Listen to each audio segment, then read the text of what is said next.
Quero convidar você a abrir em Malaquias capítulo 2, verso de número 17. E antes disso, enquanto você abre e coloca a sua Bíblia aí no seu celular, ou abre a sua antiga e boa Bíblia, a sua antiga, velha e boa Bíblia de papel, você ora comigo juntos, oremos. Pai, nós queremos te agradecer pelo teu amor em Cristo Jesus, pela tua graça, pela tua misericórdia, pelo teu poder, ó Deus, que nos trouxe vida naquela cruz do Calvário, Senhor. Nós queremos te agradecer, ó Deus, porque já lembramos das confissões de fé, lemos os textos, cantamos, exaltamos a tua grandeza, o teu perdão, o teu amor por nossas vidas, mas neste momento nós vamos ouvir a tua palavra, Senhor. Nós vamos nos debruçar sobre ela e queremos pedir a instrumentalidade do teu Santo Espírito venha sobre nós, ó Deus, e possamos compreender a tua boa, perfeita e agradável vontade para as nossas vidas. É assim que nós oramos, em nome de Jesus. Amém. Nós vamos ler do capítulo de número 2, verso 17, o último verso do capítulo de número 2, até o versículo de número 5 do capítulo de número 3. Diz o seguinte: vocês têm cansado o Senhor com suas palavras. Como temos cansado? Vocês ainda perguntam? Quando dizem, todos os que fazem o mal são bons aos olhos do Senhor, e Ele se agrada deles. E também quando perguntam, onde está o Deus da justiça? Vejam, eu enviarei o meu mensageiro que preparará o caminho diante de mim. E então, de repente, o Senhor que você busca virá para o seu templo. O mensageiro da aliança, aquele que você deseja, virá, diz o Senhor dos exércitos. Mas quem apostará, mas quem suportará o dia de sua vinda? Quem ficará em pé quando ele aparecer? Porque ele será como o fogo do ourives, ou como o sabão do lavandeiro. Ele se assentará como um refinador e purificador de prata. Purificará os levitas e os refinará como ouro e prata. Assim trarão ao Senhor ofertas com justiça. Então, as ofertas de Judá e de Jerusalém serão agradáveis ao Senhor, como nos dias passados, como nos tempos antigos. Eu virei a vocês trazendo juízo. Sem demora, testemunharei contra os feiticeiros, contra os adúlteros, contra os que juram falsamente e contra aqueles que exploram os trabalhadores em seus salários, que oprimem os órfãos e a viúva e privam os estrangeiros dos seus direitos e não têm respeito por mim, diz o Senhor dos Exércitos. Como vocês sabem, nós temos trabalhado sobre o tema de Malaquias, propósito e esperança. Não sei se você percebeu, mas até este momento nós estamos falando sobre propósitos. Qual é o maior propósito da vida de um homem e uma mulher que se tornam discípulos de Cristo Jesus? Qual é esse propósito maior? E se fôssemos resumir, e aqui está o meu pulo do gato, vou resumir as 6 mensagens anteriores em uma única fala nessa manhã. Se fôssemos resumir as 6 primeiras mensagens desse tema que nós temos trabalhado, qual é o propósito principal do homem? Poderíamos responder da mesma forma que a Confissão de Fé de Westminster responde. Qual é o fim principal do homem? Qual é o propósito do homem? Adorar a Deus e glorificá-lo e gozá-lo nele para todo sempre. Malaquias está mostrando essa realidade para mim e para você. Para mim e para você. Como que então nós glorificamos a Deus? Porque muitas vezes é essa pergunta que nós precisamos responder. Como que nós glorificamos a Deus? E se você está prestando atenção e seguindo as nossas mensagens, você vai perceber que o primeiro movimento para glorificar a Deus é uma verdadeira adoração. Não uma adoração mecânica. Não uma adoração ritualística. Não uma adoração que você vem aqui para cumprir a sua tarefa de vir à igreja. Não, uma verdadeira adoração onde o seu coração se derrama na presença de Deus e você então desenvolve um verdadeiro relacionamento com esse Deus. Como nós sabemos nas Sagradas Escrituras, Deus não deseja o nosso dinheiro, Deus não deseja os nossos sacrifícios, Deus não deseja as nossas boas ações. O que Deus deseja de fato de nós são os nossos corações. Filho meu, dá o teu coração. É a única coisa, é um relacionamento vivo, real. É isso que dá prazer à espiritualidade, é isso que transforma o seu testemunho. Então, tudo começa por uma verdadeira adoração. E aonde essa verdadeira adoração, ela se derrama, ela se superabunda? Nos nossos relacionamentos. Nos nossos relacionamentos. A maneira tangível de você adorar a Deus é amar o próximo. Precisamos lembrar, então, Jesus nos evangelhos dizendo que o maior mandamento é ama o teu Deus sobre todas as coisas, com todo o seu entendimento, com tudo aquilo que você tem, com todas as suas forças. Mas o segundo mandamento, semelhante a este, qual que é?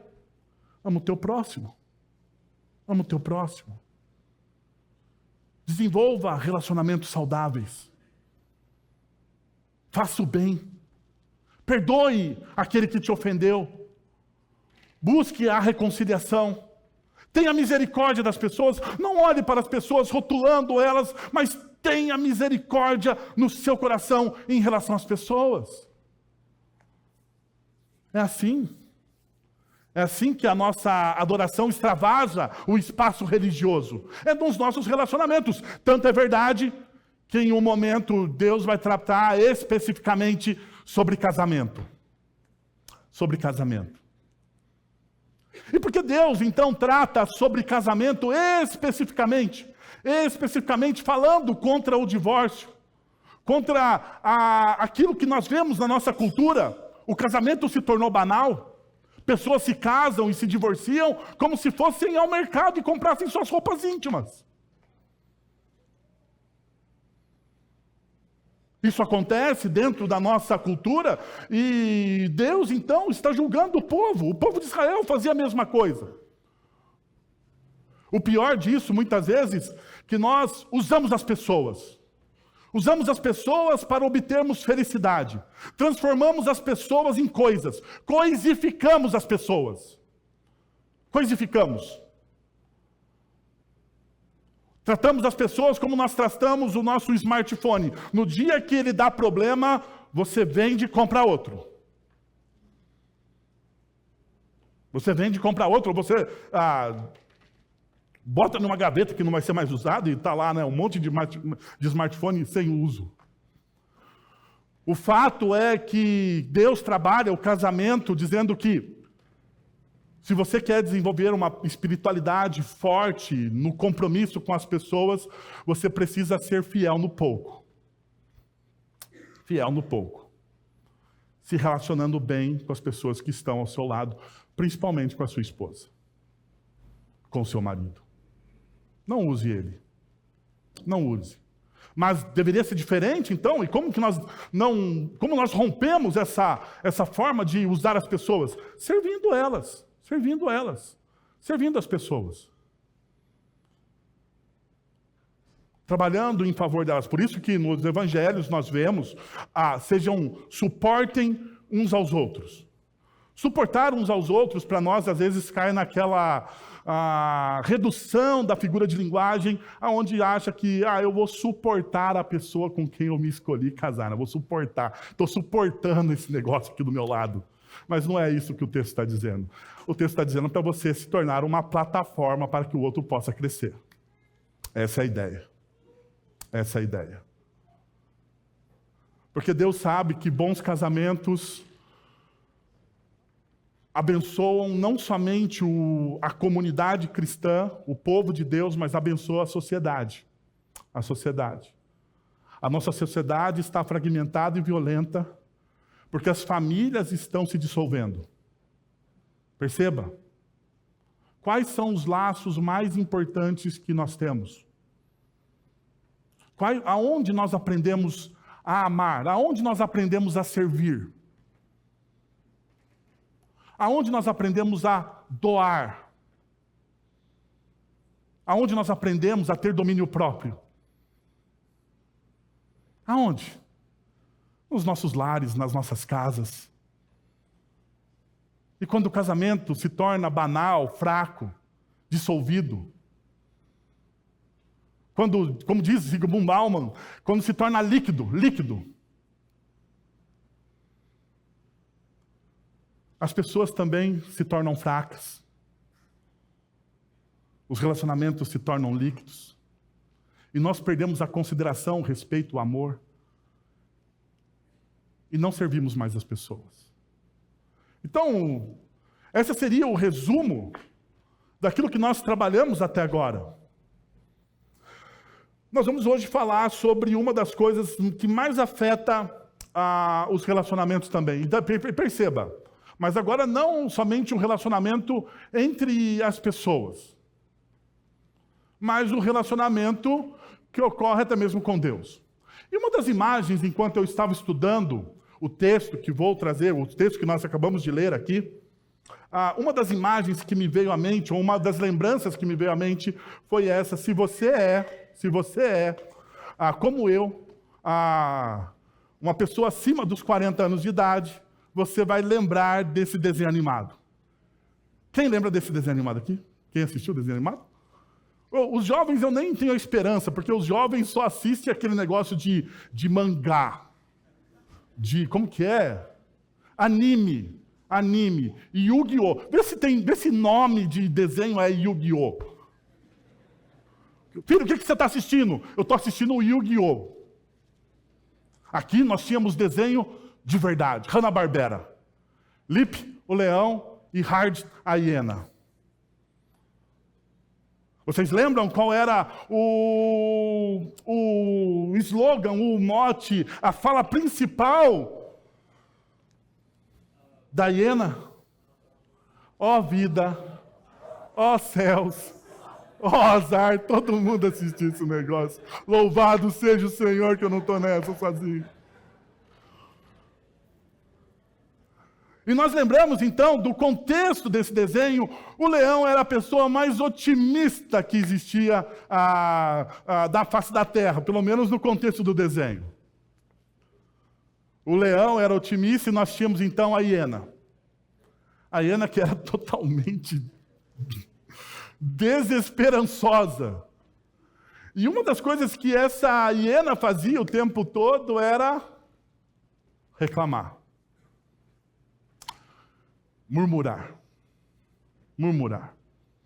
Toda a ideia ou todo o plano daquele leão esbarrava na fala da hiena. Ó vida, ó céus, ó azar. Ó vida, ó céus, ó azar. E eu sei, parece pra gente assim uma pequena brincadeira, mas tem uma coisa que traz uma verdade profunda, que como é difícil a gente se relacionar com pessoas que murmuram o tempo todo.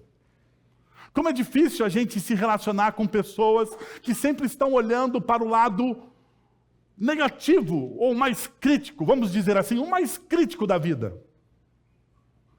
Como é difícil você chegar para uma pessoa, olhar para ela e dizer assim: cara, eu tenho um sonho. E a primeira coisa que a pessoa diz para você é: será que vai dar certo? Será que vai dar certo? Eu acho que isso não é possível. Como é difícil você tentar compartilhar essas coisas. Mas pior do que isso é quando essa pessoa toma um ar de murmuração a ponto até mesmo de reclamar de coisas boas. Por exemplo, na história bíblica nós temos o povo de Deus saindo da sua escravidão no Egito. Eles passaram um bom tempo escravizados no Egito. E daí Deus, de maneira miraculosa, proporciona a libertação deles. Deus os livra das pragas, Deus exerce o seu poder, abre o mar, eles passam, Deus, ele vence o exército, ou o exército mais poderoso sobre a face da terra, para libertar o seu povo. Dias depois, ao invés daquele povo estar celebrando, eles estavam o quê? Reclamando. Eles experimentaram todo o poder de Deus, toda a graça de Deus, toda a misericórdia de Deus, mas mesmo assim, eles estavam reclamando. Mesmo assim, eles estavam murmurando. Hoje, uma das coisas mais difíceis dentro da espiritualidade cristã, diante de um mundo tão globalizado como o nosso, é a gente ter um olhar de esperança sobre a nossa própria vida. Maldita seja a rede social por causa disso. Nós sempre estamos nos comparando. E perceba, o seu olhar de comparação sempre olha para aquilo que você não tem. Porque, afinal de contas, a grama do vizinho é mais verde do que a sua. A grama do vizinho é mais verde do que a sua. Você sempre olha para o lado negativo, para a dificuldade, para aquilo que te falta. E parece que sempre está te faltando algo. Sendo assim, eu gostaria de caminhar com vocês 2 princípios. Falei para vocês que hoje vou vencer a língua daqueles que me dizem que eu não consigo terminar na hora. Mas deixa eu te dar uma justificativa também. Eu não termino na hora porque todos os nossos professores liberam os alunos para o café da manhã tarde. Então eu vou dividir a culpa aqui desse negócio com ele. Mas é só eu que ouço. Mas vamos lá. Para você parar de murmurar que o culto acaba tarde, perceba, primeiro princípio, cuidado com a percepção dos fatos. Cuidado. A sua percepção dos fatos nem sempre reflete a verdade de Deus na história. Cuidado. Cuidado. Você tem a percepção de toda a história limitada. E perceba como começa o versículo de número 17, então. Veja só. Você tem cansado o Senhor com as suas palavras. O profeta Malaquias chega ao povo e diz: vocês estão cansando o Senhor. Perceba que existe esse ar de cansado, essa palavra cansado, no original ela tem a ideia de um trabalho exaustivo. Deus está exausto das palavras do seu povo. E a pergunta que a gente precisa responder, e que o texto também faz, é: por que o povo está cansando o Senhor com suas palavras? Ao final do versículo, nós vemos o que o povo está dizendo. O povo está nos mostrando, o povo está dizendo o seguinte: todos os que fazem o mal são bons aos olhos do Senhor, e ele se agrada deles. E também, quando perguntam: onde está o Deus da justiça? Perceba, quando vemos a história de forma parcial, acabamos acreditando em uma verdade que não é real. Na verdade, é uma mentira. Uma das coisas que eu e você precisamos ter cuidado é com o nosso olhar sobre a história. Porque e deixa eu te dizer uma coisa com todo respeito, não é porque você tem um déficit de QI, não, mas todos nós aqui somos limitados na nossa visão. Todos nós aqui somos limitados na nossa visão. E por que nós somos limitados? Porque nós não somos onipresentes. Nós não somos oniscientes. Nós não temos todos esse conhecimento. Nós vemos apenas de um ângulo. Nós vemos apenas de uma forma. E não me venha com essa ideia coach de que você tem uma visão 360. Ninguém na face da terra tem uma visão 360. Não tem. Você tem a sua visão particular da história. Você tem a sua visão limitada dos fatos. Perceba, uma das maiores realidades. Você caminha com uma pessoa, você casa com uma pessoa. Você casa com essa pessoa. E você, quando casa com uma pessoa, você tem a ilusão de que você conhece essa pessoa. Não é verdade? Eu estou bravo assim porque é uma revolta pessoal comigo mesmo. Você tem essa ilusão de que você conhece a pessoa. Você acha que você sabe tudo sobre ela. Mas você casa. Dia 3 do casamento, você descobre que você é apenas uma pessoa miserável. E por que você é miserável? Porque você não tem a visão completa daquela pessoa. E você não sabia tudo das manias dela. Que ela briga com você por causa de uma pasta de dente. Que ela briga com você para onde você pôs a toalha. Que ela briga com você que você não deixou a mesa arrumada 45 graus à direita. Porque 45 graus à direita é melhor do que 45 graus à esquerda. Não vai mudar nada na história, mas é melhor. Percebeu como você é um miserável? Que você não tem todas as facetas da história. Porque você não conhece direito nem a pessoa que está ao seu lado. Você vai passar a vida toda, conhecendo essa pessoa. Conhecendo essa pessoa. Você vai passar a vida toda descobrindo quem é essa pessoa. Então por que você acha que você tem uma visão exata da história? Essa era a visão que eles tinham. E eles estão reclamando com Deus. Agora perceba qual é a reclamação deles. Para ficar mais claro para vocês, eu vou trazer a tradução da mensagem do Eugene Peterson, que ele diz o seguinte: o povo está dizendo, ao dizer, o Eterno ama tanto pecadores quanto os pecados. O Eterno ama todos. E também, por dizerem, o juízo, o Eterno é bom demais para julgar. Perceba o que eles estão dizendo. O Eterno ama o quê? O pecado. O Eterno, ele não faz o quê?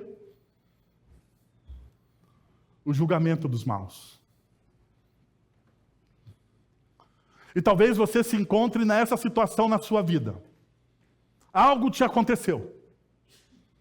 Algo te aconteceu. O dia mau chegou à sua casa. E a pergunta que você faz é: o que Deus está fazendo? Porque essa é a nossa pergunta natural. Afinal de contas, eu sou uma pessoa tão boa, por que Deus então está permitindo que esse mal aconteça?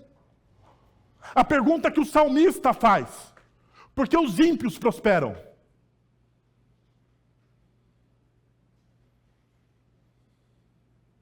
Um dia, muito tempo atrás, eu nem sabia que a Kathleen existia.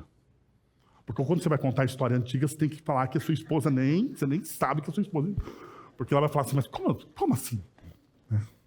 Porque para toda esposa, você passa a existir no dia que você a conheceu.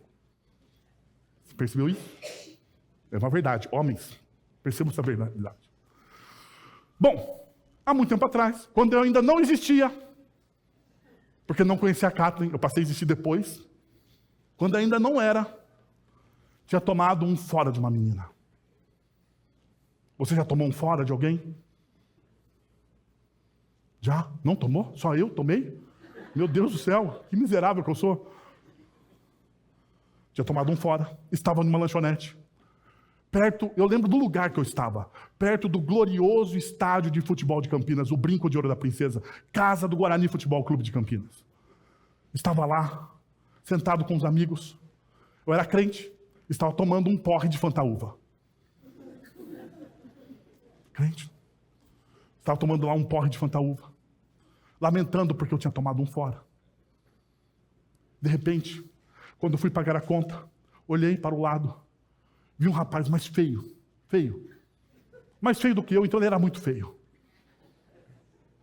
E a menina muito bonita. E eu fiz a pergunta do salmista: por que os ímpios prosperam? A mesma pergunta que muitas vezes nós fazemos diante das nossas dificuldades, das nossas lutas, das nossas dores. Por que o ímpio prospera? Agora perceba uma coisa. No texto que nós lemos, Deus não responde. Ou melhor, Deus irá responder não da forma que nós desejamos. Não da forma que desejamos. Muitas vezes é essa a realidade. No entanto, neste momento, nós não podemos curvar o nosso coração à murmuração. Nós não podemos fazer como o povo de Israel fez neste momento histórico, diante das lutas, das dificuldades, diante do dia mau, que você não entende o porquê aconteceu. Deixa eu te pedir uma coisa, meu irmão e minha irmã, não curve o seu coração à murmuração.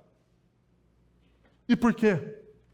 Perceba, quando nós curvamos o nosso coração à murmuração, porque nós temos uma visão parcial, e a visão parcial leva à murmuração, ela acontece algumas coisas. Primeiro, ela corrompe os relacionamentos. A murmuração mina a confiança, criando um ambiente de tensão. Quando reclamamos, comunicamos que os outros nunca são suficientes, gerando ressentimento. A murmuração transforma companheiros em adversários. E isso acontece quando eu falo em relação a nós, nos nossos relacionamentos interpessoais, mas também no nosso relacionamento com Deus. A nossa murmuração, perceba, na história de Israel, a murmuração deles transformou Deus em um adversário e ele não era. E ele não era. Não curve o seu coração à murmuração.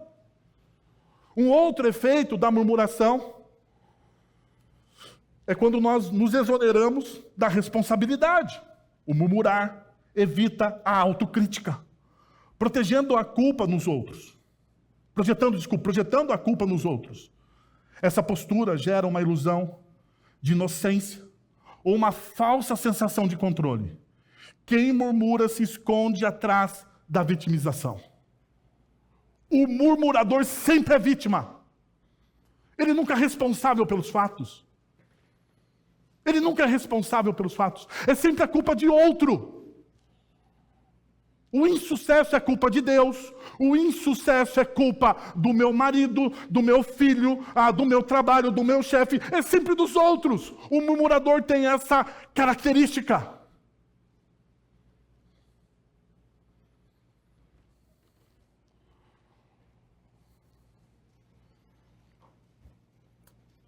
A murmuração faz com que a gente fuja da reflexão pessoal. Em vez de buscar soluções, o murmurador prefere culpar circunstâncias externas, prejudicando a construção de relacionamentos sólidos. A murmuração é um atalho para a estagnação. O fato de você murmurar o tempo todo e reclamar o tempo todo,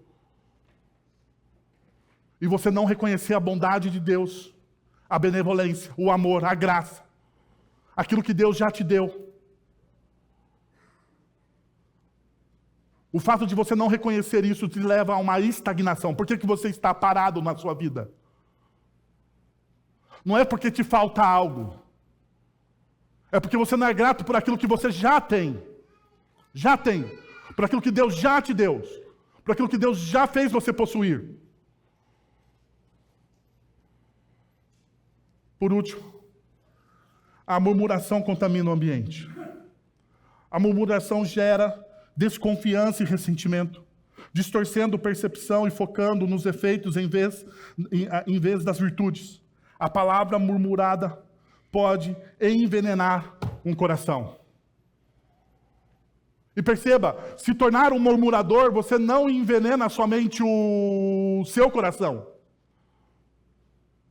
Você envenena o coração das pessoas ao seu lado. Daqueles que estão próximos.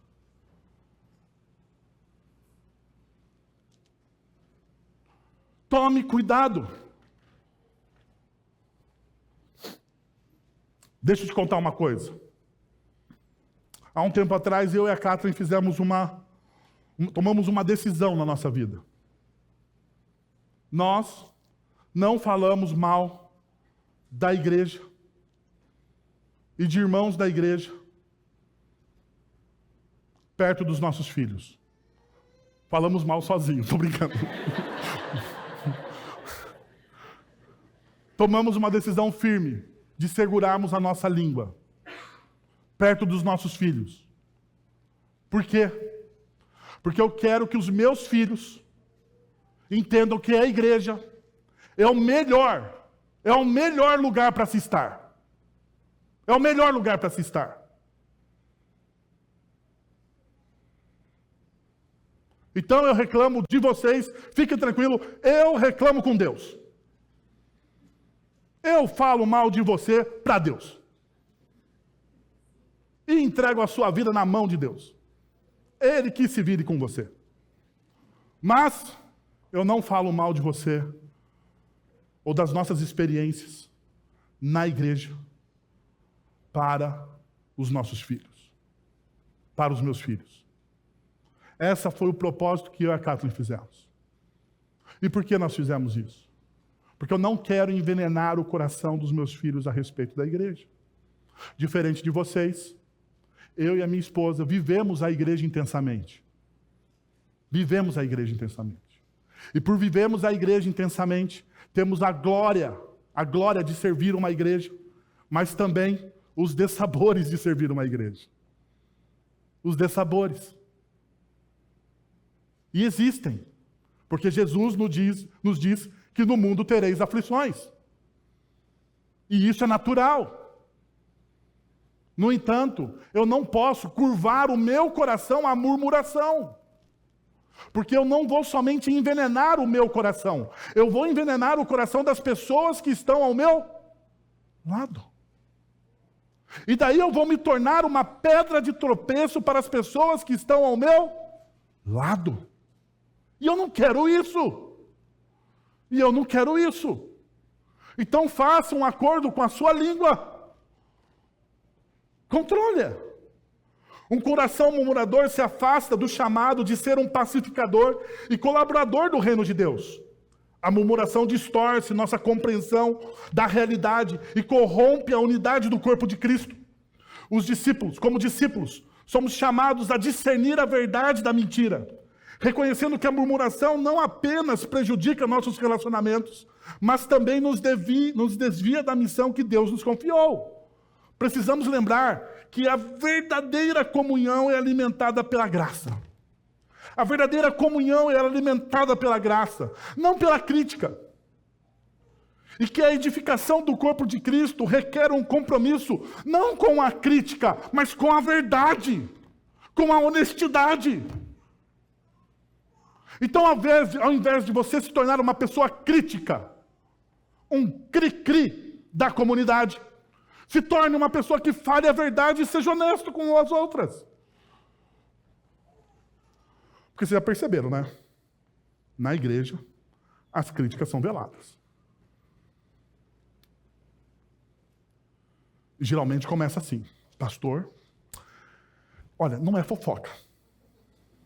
Não é fofoca.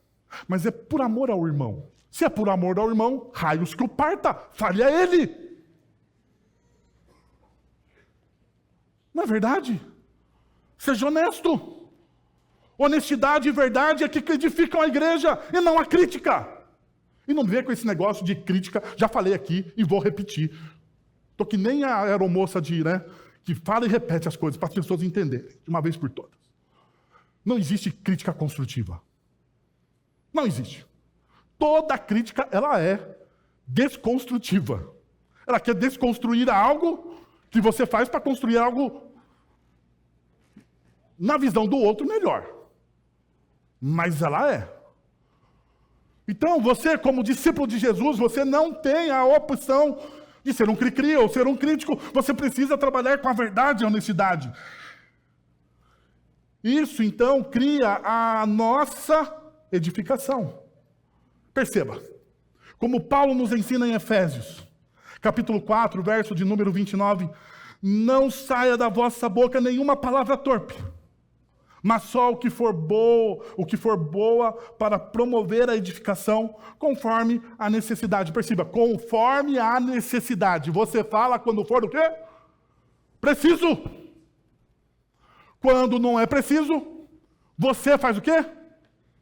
Não fala.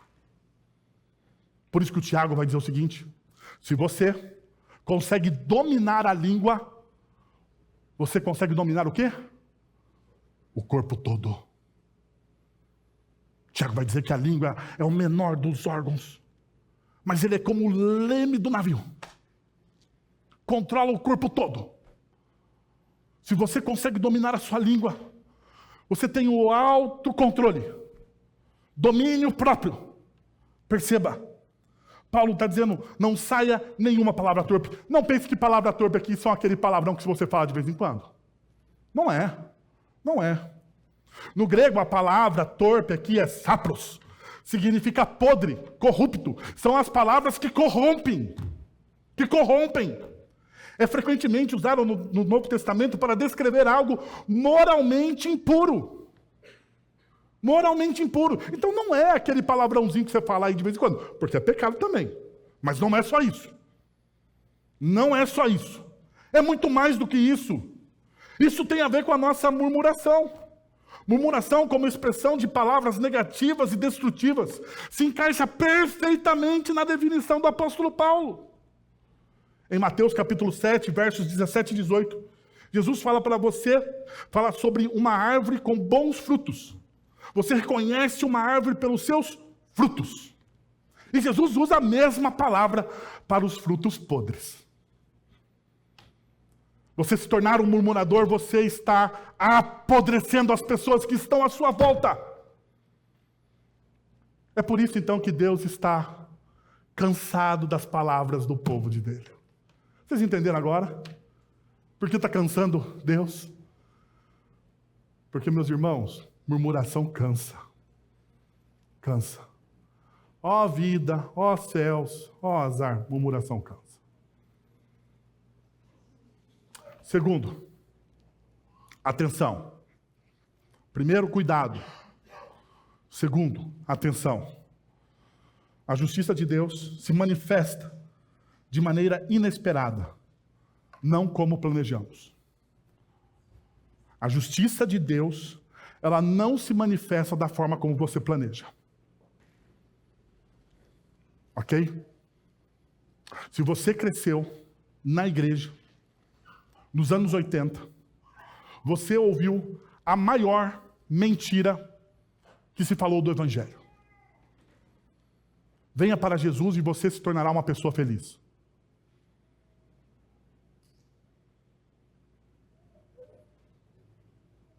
Não é uma mentira? Sim ou não? E por que é uma mentira?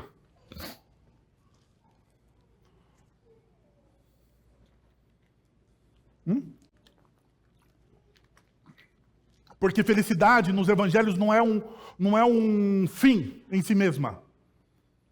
É uma consequência de você ser salvo. Você se torna feliz porque primeiro você foi o quê? Salvo em Cristo Jesus. A finalidade do evangelho não é tornar você uma pessoa feliz. A finalidade do evangelho é tornar você uma pessoa salva em Cristo Jesus. Essa é a mensagem do evangelho. Essa é a mensagem do evangelho. Agora perceba o que acontece no versículo de número 1 do texto, do capítulo 3 que nós lemos. Vejam, eu enviei o meu mensageiro, que prepara o caminho diante de mim. E então, de repente, o Senhor, que vocês buscam, virá para o seu templo. O mensageiro da aliança, aquele que vocês desejam, virá, diz o Senhor dos Exércitos. Perceba o que o texto começa dizendo. Deus promete enviar o seu mensageiro designado para anunciar seu juízo iminente. Mas a pergunta passa a ser, quem é esse mensageiro? Quem é esse mensageiro? Em Malaquias, capítulo 4, verso de número 5, vemos que Elias é o seu precursor. Aquele que viria para preparar o caminho do Senhor. A única outra passagem da Bíblia onde essa frase em hebraico está colocada, é em Isaías capítulo número 40, versos de 3 a 5. Perceba? Vós que clama no deserto, preparem caminho no Senhor. Façam como ermo uma estrada reta para o nosso Deus. Todo vale será levantado, e todo monte e colina aplanados. O terreno acidentado se tornará plano, e as escarpas um vale. A glória do Senhor será revelada, e toda a humanidade verá, pois a boca do Senhor falou. Todos os 4 evangelhos associam um mensageiro dessa passagem ao ministério de João Batista. Se você olhar Mateus capítulo 3, versos de 1 a 12, Marcos capítulo 1, versos de 2 a 8, e assim por diante, Lucas capítulo 3, João capítulo 1, você vai perceber que todos os evangelhos apontam esse mensageiro como João Batista. A pergunta então passa a ser: como João Batista prepara o caminho para a vinda do Senhor? Porque essa é a missão do texto aqui. Como esse João Batista prepara o caminho para a vinda do Senhor? Veja só, no primeiro século, e antes disso, os judeus acreditavam que a preparação para a chegada do Senhor envolvia a purificação do corpo e a remoção das distrações que comprometiam a santidade e a intimidade com Deus. Naquele tempo, criou-se uma seita chamada a Seita dos Essênios, uma seita judaica, conhecido como a comunidade de Qumran. Boa parte dos manuscritos que nós temos hoje como sagrados vieram da comunidade de Qumran. Eles preservaram a totalidade do Antigo Testamento. Mas veja só que interessante. Estudiosos como Hickman, eles dizem, ou eles sugerem, que João Batista pode ter sido influenciado por essa tradição essênica. Existem várias semelhanças notáveis entre João e os essênios. Várias semelhanças. Em primeiro lugar, assim como eles, João se separou da sociedade para escolher viver e pregar no deserto.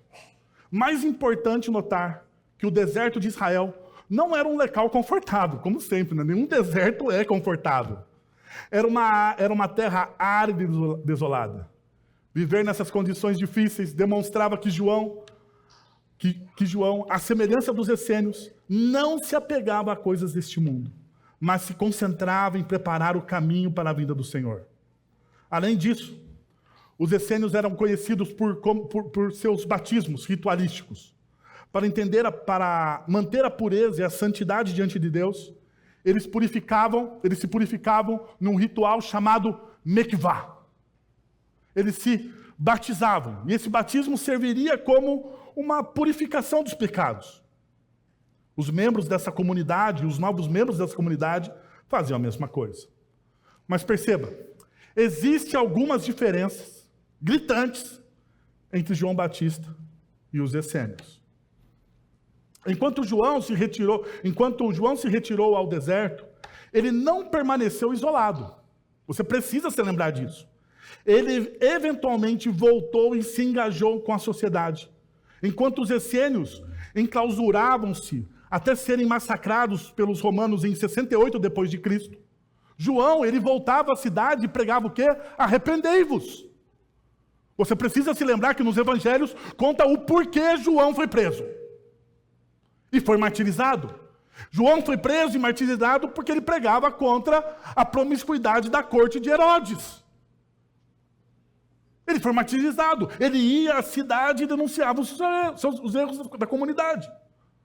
Outra diferença crucial entre João Batista e os essênios é que João batizava uma única vez, diferente dos essênios.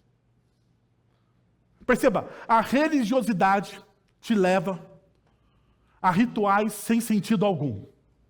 Os essênios acreditavam que pelo tanto de batizar, eles se tornariam purificados. João não. João batizava as pessoas uma única vez, mas requeria delas uma única coisa, arrependimento. Arrependimento dos seus pecados. Arrependimento como um ato para a preparação da vinda do Senhor. Em contraste com os essênios, João, ele não vivia uma religiosidade vazia, mas ele estava buscando cumprir a vontade de Deus.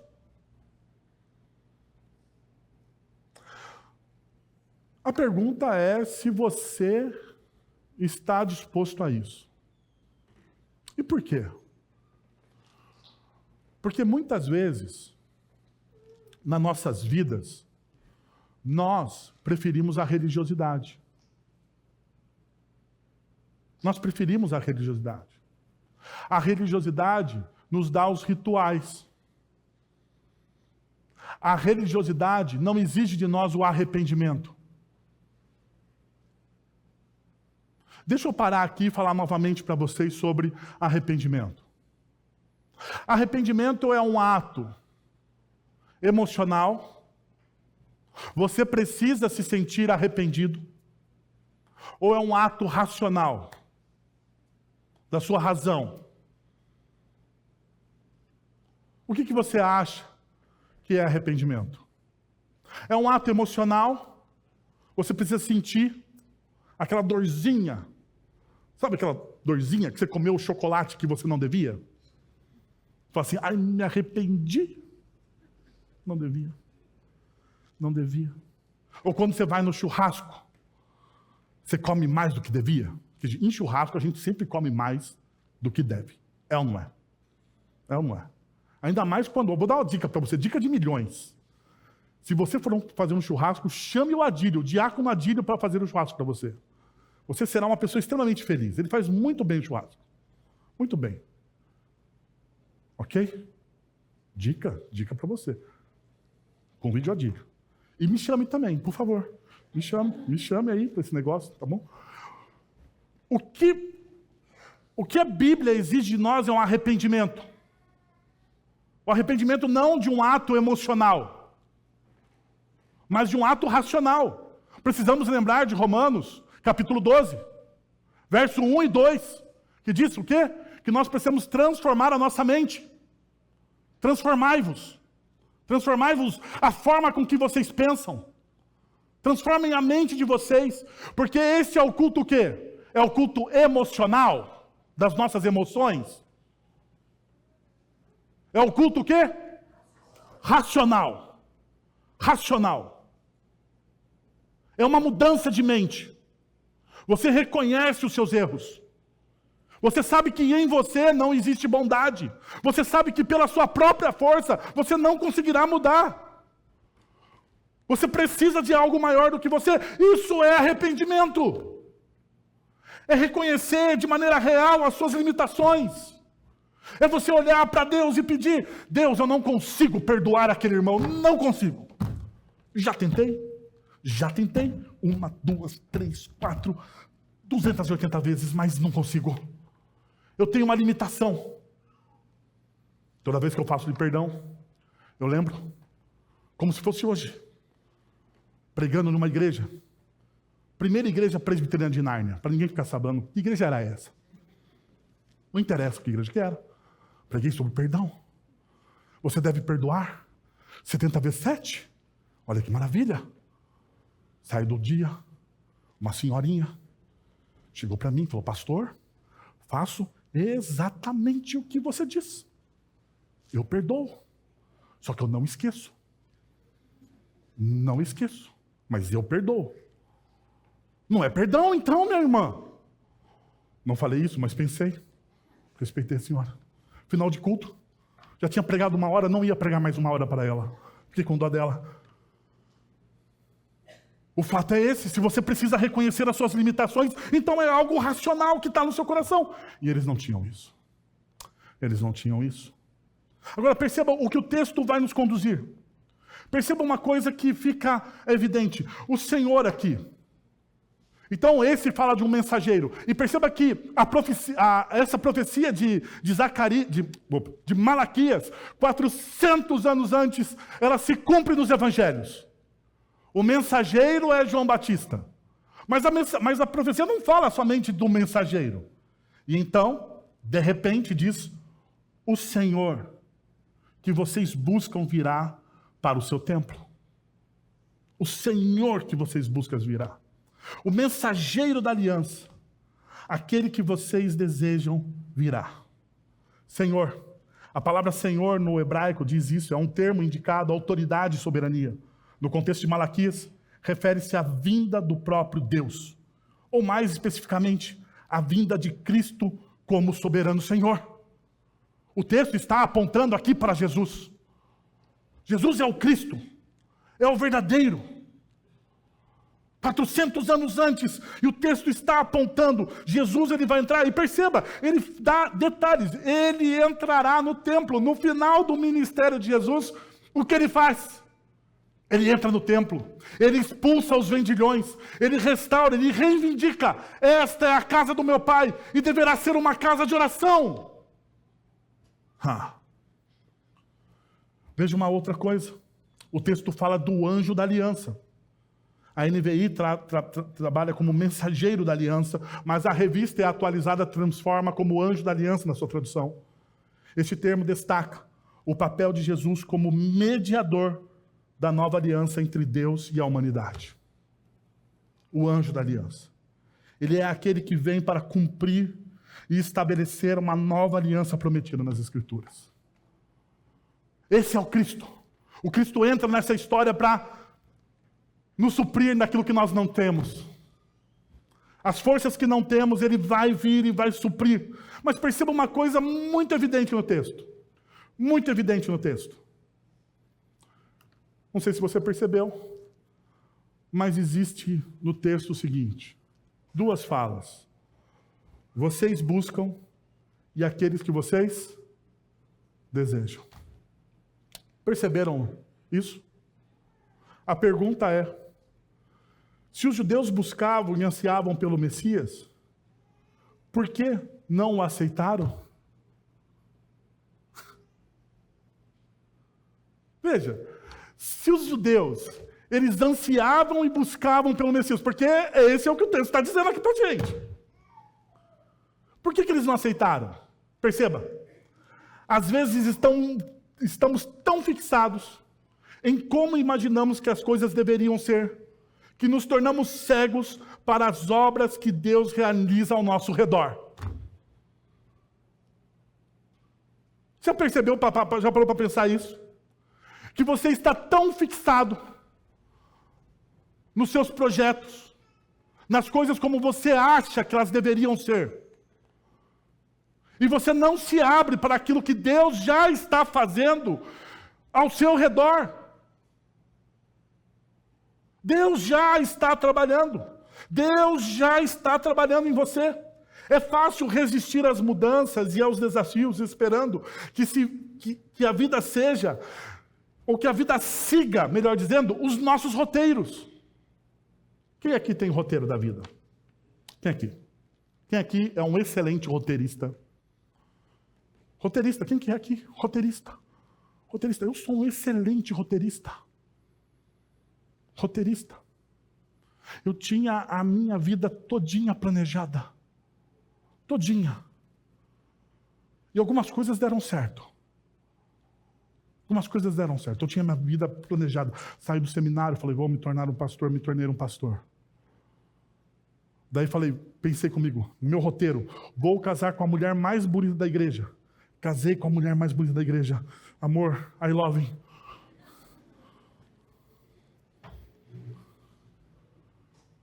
Vou ter filhos. Vou ser feliz. Vou pastorear uma grande igreja. Pastoreei uma grande igreja, mais de 2.500 membros. Vou viajar para o Brasil pregando o evangelho. Fiz isso. Trabalhei na Agência Presbiteriana de Evangelização e Comunicação e viajei o Brasil pregando o evangelho. Mas no meu roteiro não tinha um câncer.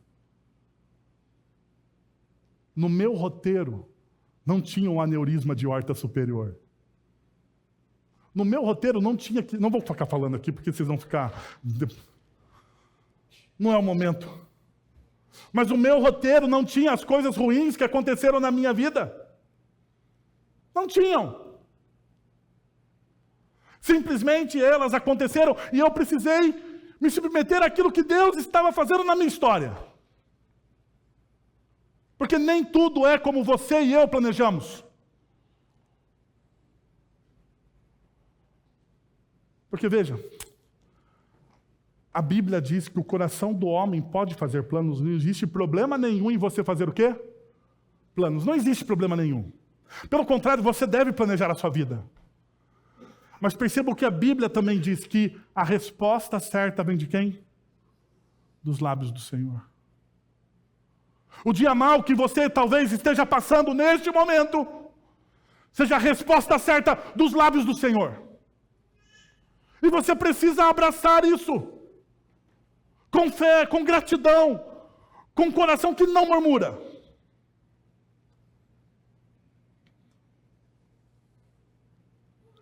Porque quando nos apegamos aos nossos próprios planos, nós corremos o risco de perder a bênção que Ele está nos oferecendo neste momento. Você está tão apegado a uma coisa que você não consegue ter as mãos livres para receber. Já percebeu? Você fica assim com seus planos. Você acha que eles são os melhores que você tem e você não consegue estender as suas mãos para receber aquilo que Deus tem para te dar. E foi por isso, eles ansiavam, os judeus ansiavam o Cristo, mas eles não conseguiram o quê?